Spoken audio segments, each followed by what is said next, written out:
إخواني احنا حاليا في منطقة رفيعات تابع لقضاء بلد. هذه المنطقة طهرت على يد سرايا أنصار العقيدة الله يحفظهم، مثل ما أنتم شايفين السرايا واقفين هاي جماعة ربي يحفظهم.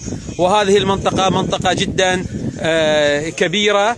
هذه الجهة الأماكن المطهرة، إنما هذه الجهة مثل ما أنتم شايفين الجهة الغربية تقريبا هي الأماكن التي إلى الآن لعله داعش موجودين. أنا ما أقدر أتقدم أكثر، لازم أدنق لأن لعله هناك في القناصة من جهة ثانية يكونون موجودين.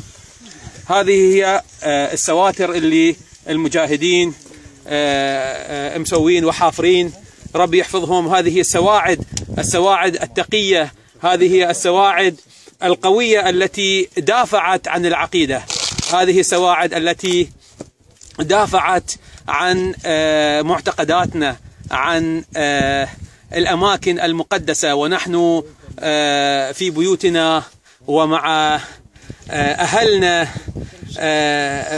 مأمونين محفوظين، كلها بفضل هذه السواعد وهذه الجنود ربي يحفظهم. وأسأل الله تعالى أن يرحم شهداء الجيش والحشد الشعبي والجيش العراقي كذلك.